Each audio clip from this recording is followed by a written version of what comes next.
Today we are extremely privileged to have with us Dr. C Rangarajan, former Governor, Reserve Bank of India, former Chairman, 12th Finance Commission, Chairman, Statistics Commission, Chairman, Prime Minister's Economic Advisory Council, Member, Planning Commission, Governor, Andhra Pradesh, Tamil Nadu and Orissa, whose storied career spanning many decades gave him a ringside view of the momentous events in India in the 1980s and beyond.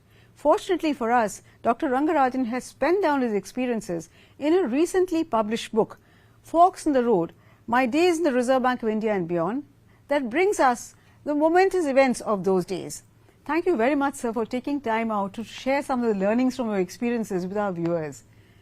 Your book spans a period of many decades and during which you had so many different roles.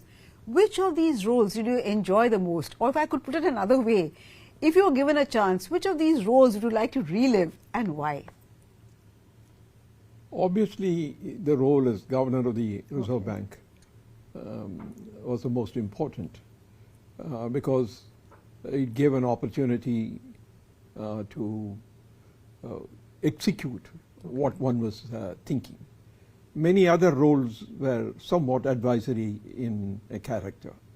Therefore, it was a period during which my entire academic background could play a big role. I had been a monetary economist. My own thesis at the University of Pennsylvania was on monetary policy, though on United States. And therefore, in a sense, it gave me the kind of opportunity I was looking for. And in that sense, the role as a Reserve Bank governor was the most important.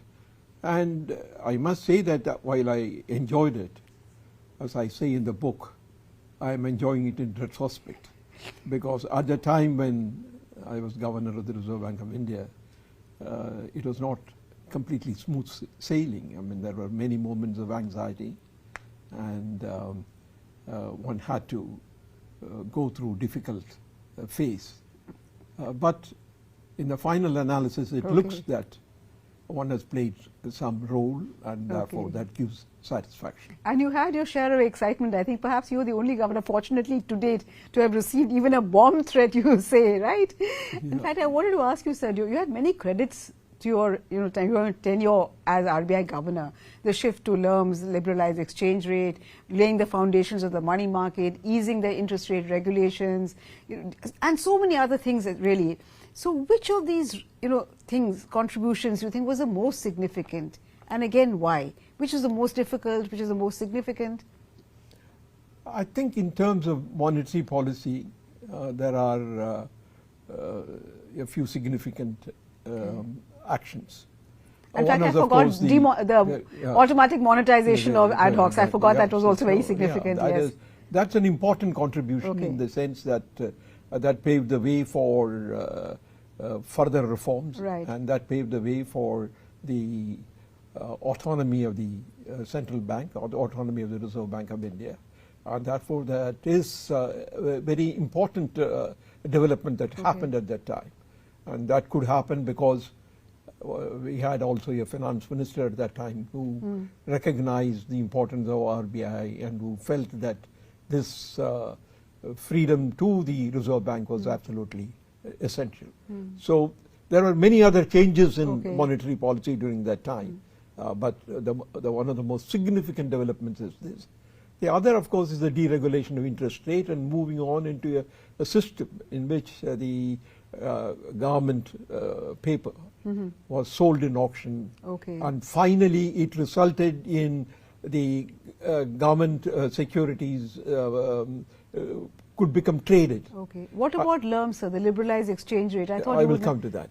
But the point about this government securities rate being market determined is the Reserve Bank of India for the first time got a new instrument of monetary control, which is the open market operations. Because previously open market operations could not be conducted because it was not market, the rate of interest was not market determined. Therefore, in terms of the monetary policy, the two are important things. The other, of course, is what you mentioned, namely the moving away from exchange rate regime, right, in which the exchange rate was being determined by the Reserve Bank of India. I played that role as Deputy Governor of the Reserve Bank of India every morning at about 9 o'clock or 9:30, and that went on almost through the entire period of my being Deputy Governor. Therefore, moving away from it was one of the recommendations of the high-level committee on balance of payments, of which I was the chairman. Initially, we moved to a dual exchange rate system, which is what is called the LERMS, and then on within a year or about a year later, we moved on to the market-determined exchange rate system, and that is a very important development in terms of the developing foreign exchange market, in terms of developing a system in which the exchange rate will send the appropriate signals to the various economic participants. And also related to that is the acceptance of current account convertibility, which came as a consequence of moving into a market-determined exchange rate system. Yes, it was a very important milestone, I agree, sir. And in fact, you mentioned in your book that the external sector, the reforms in the external sector, was one of the success stories of the entire liberalization process. But actually, in the years since, every time we've had a crisis, the external sector problems have actually been the main driver of the problem, or has been a key contributory factor. Like even now, we're looking at a current account deficit that is likely to cross that danger mark of 3%. In 13-14 also it was the same issue. So can we really say that the external sector problems have been solved, or is it an important, is it still a work in progress? No, I think it is not a work in progress. Okay. I would say that if you look at the current account deficit from 1993, 92-93 onwards, there have been very few years in which the current account deficit had been high. Okay. At least we even had 1 or 2 years in which the current account was in surplus. So the occasionally getting into a situation in which the current account deficit goes up to 3% of the GDP has to be expected. I mean, I don't think that we can really ensure a system in which we will not get into it. Maybe at some particular point we will get into a current account surplus, and we might be able to build up our reserves, not through borrowing but through though actually, sir, for a developing country, you do need to run a moderate current account deficit, right? So current account surplus is not necessarily a good thing. If we are saying we are 75 years after independence, I think we need to get out of that phase. I think there must be a phase in which we must build not necessarily a very high current account surplus, but I think the high-level committee on balance of payments said that on an average you should have 1.5% of the GDP as the current account deficit, I think. So in a sense, we do face situations like this. But the point is that before 1991, whenever we had a problem in balance of payments, we went to IMF. Okay. We have now reached a situation in which that we may face a crisis, but we don't have to go anywhere else in order to solve the problem. I think that is a big difference in the situation. Oh, absolutely. That does give us a lot of comfort. But I'm talking about now what happened in 1995. So in your book you say, and I'm quoting, that the RBI had to face the twin problems of arresting the depreciation in the rupee and curbing soaring interest rates because of the withdrawal of liquidity. Is there a sense of redux now because we're seeing the same depreciation of the rupee, we're seeing a tightening of liquidity, and what are the remedies in such a situation? Is it always only raising interest rates when it comes to monetary policy? If you're facing this situation, as I said, of depreciation of the rupee and withdrawal of liquidity, what else can you do, and that impacting growth? Well, in a sense that these situations have to be addressed in the context in which the situation happens. I would say that exchange rate stability is a good objective. Growth is an important objective. Controlling prices and having a reasonable level of inflation is an objective. But there are occasions on which you will have to make a choice. I don't think we are living in a world in which we are going to be in the best of worlds in all the things all the time. I think that will not happen. But I believe that there are occasions on which the rates of interest have to be raised. I think the whole idea that somehow or other that we can handle all situations without raising the rate of interest.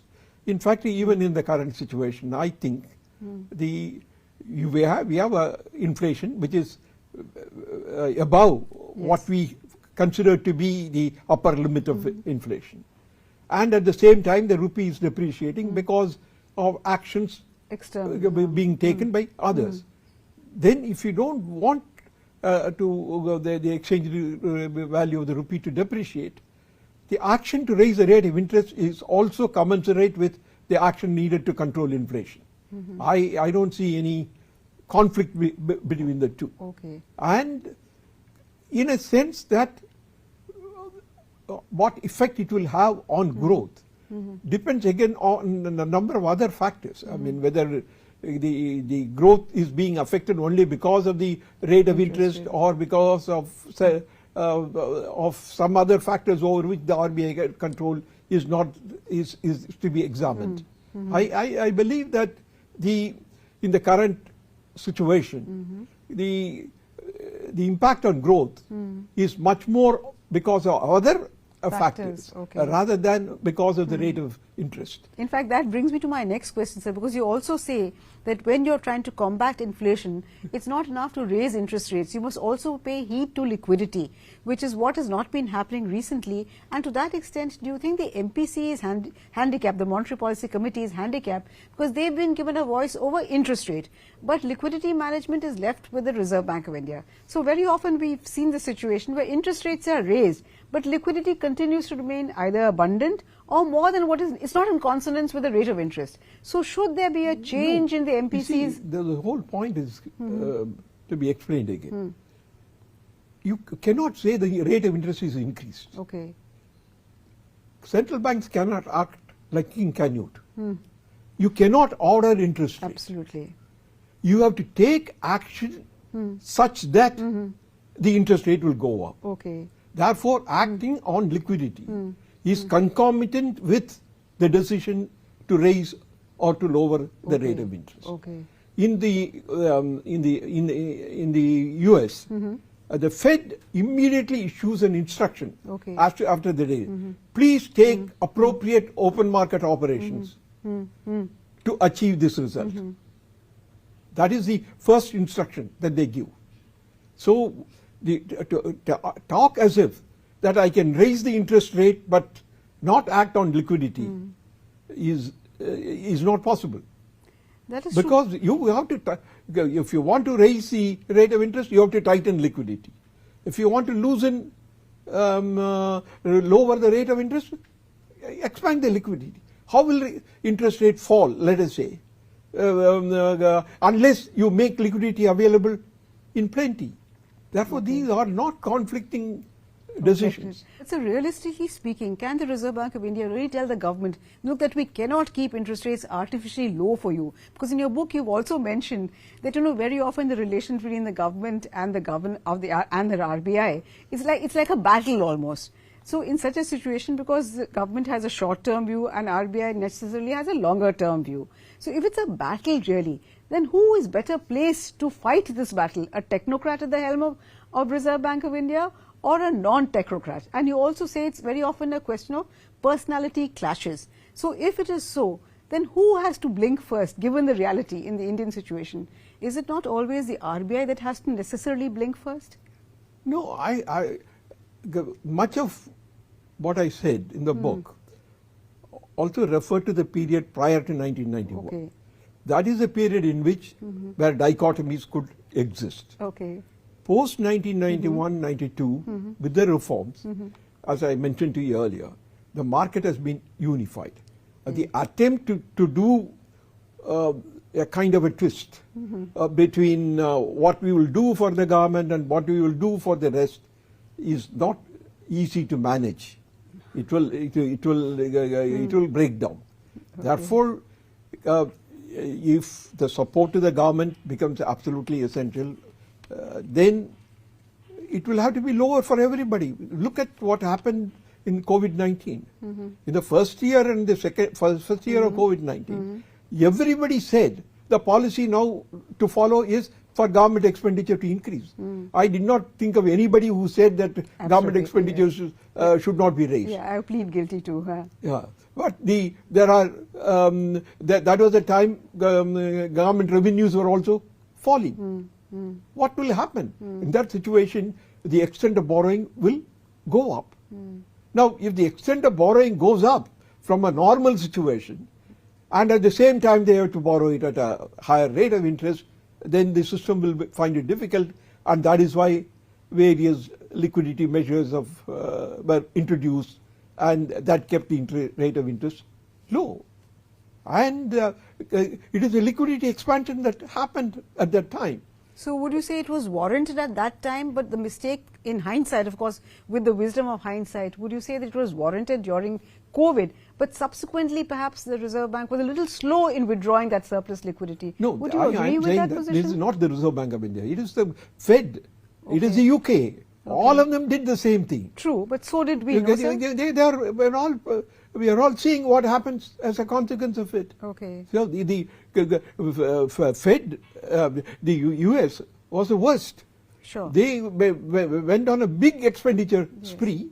But the US has the advantage of dollars, international reserve currency. So they but the fact is, their inflation is also now the highest in the world also. True. So that is, if you do that, this will be the consequence.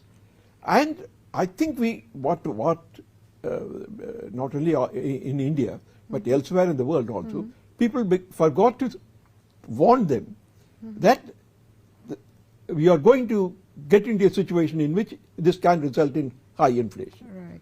Paul Krugman now writes saying that I forgot about inflation. No, because you also say, in fact, given that what you've said just now, there's an asymmetry as far as monetary policy is concerned. It's much better able to tackle inflation than to deal with, deflation. So in that context, now the growth does seem to be impacted. Even in the US, there are some indications that growth might be slowing down. Is there a case, even for a country like India, for the Monetary Policy Committee to go a little slower on their rate hikes, continue with the rate hikes, but not 50 basis points as in the past, but a little lower in order to support growth? Or should we continue at the same pace? No, I will not go into the specific number. Okay. But let me say, but I also say that I also wrote a paper, an article in the Economic Times between the devil and the deep sea. Okay.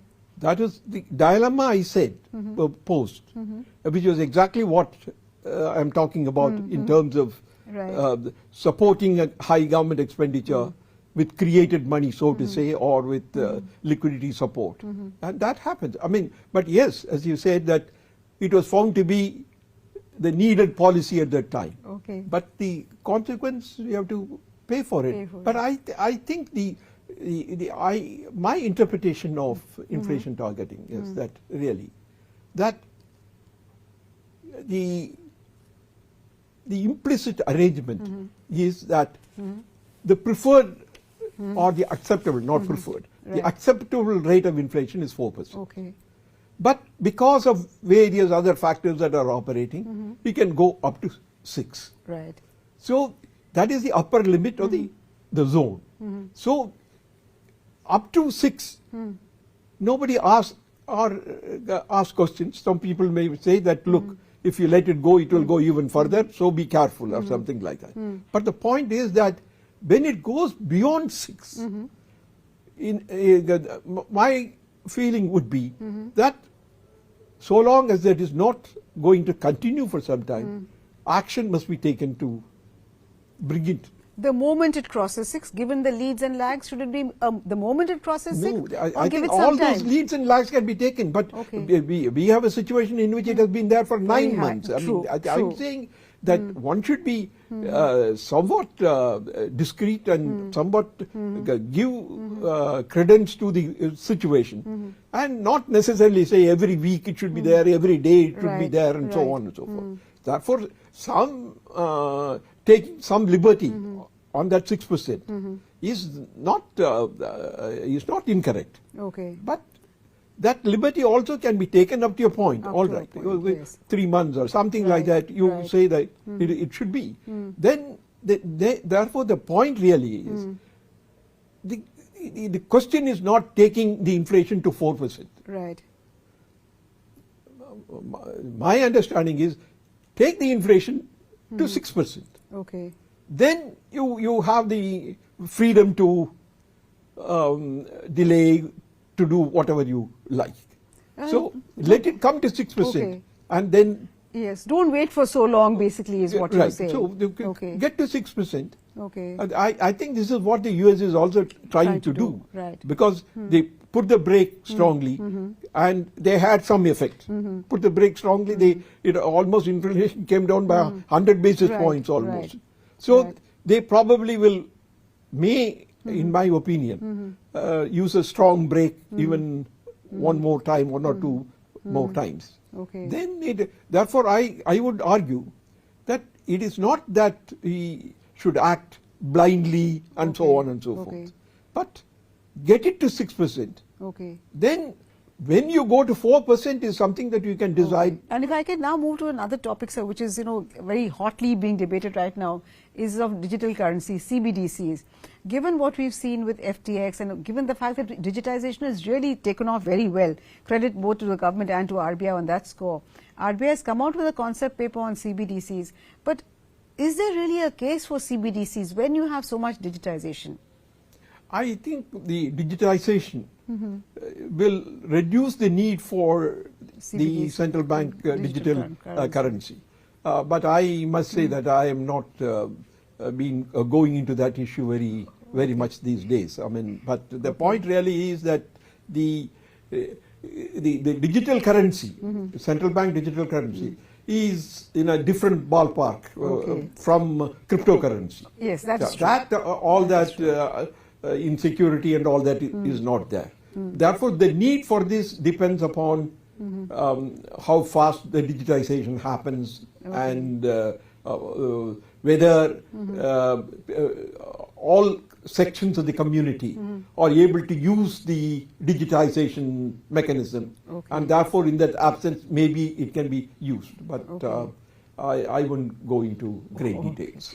I have a whole host of questions, sir, more to ask you on the banking sector, but I think in the interest of time, we've really run out of time. But I must, because of the budget round the corner, I just wanted to ask you, what should the focus of the budget be? Because there have been a lot of papers now from the IMF that at a time when there's so much inflation, fiscal policy should not be expansionary. But in the Indian context, when we have such a large number of people below the poverty line, etc., can you really afford to have a contractionary fiscal policy? And with that, I'll end. No, I don't think anybody talks about a contractionary fiscal policy. But what about bringing the fiscal deficit lower? But that is, you are saying deficit should be brought down. Okay. You are not talking about the deficit being eliminated. Okay. It is not contractionary that way. Okay. All that it is saying, what should be the rate of expansion. You only want to reduce the rate of expansion. Okay. Therefore, you really, but for some reason or other, I mean, I think the revenues are also being picked up this year. Partly because of GST, I think. Very substantially. Yes. Yeah, therefore, in some sense, probably for the current year, the fiscal deficit may be where it was projected in the budget, despite increase in public expenditure. That is true. So as we go into the next year, I don't think we can afford to maintain the fiscal deficit at 6% of GDP. Okay, it has to be brought down. Okay. Yeah, because when we all thought 3% of the GDP as the appropriate fiscal deficit, I think we should show some improvement in that and lay out a new roadmap for a fiscal deficit. Absolutely. But by what time we might be able to get to 3% from the current level of 6%. I know I'll have to let you go, sir, since you have so many commitments, but I must ask you just one very last question. What makes you tick? I mean, even at your age, you are remarkable in your clarity and you still have engaged in so many activities in public interest. What is the secret? I don't know there is any particular secret. I'm active because I keep thinking and keep writing. Okay. And almost I write one article every month. Okay. Almost at that rate, and we have finished the book. Okay. But maybe I will slow down. I hope not, sir. For the sake of the country, I hope we will not slow down. But it's been great to talking to you and reading your book also. In fact, during the days when I was at the Reserve Bank of India, you were known as Vadiyar. The Vadiyar, which in Tamil, of course, you know, but for the benefit of our viewers, I must say that Vadiyar means guru, teacher, and you really still maintain that role very much. Thank you so much, sir. It's been a pleasure speaking to you, and all the very best. Congratulations once again.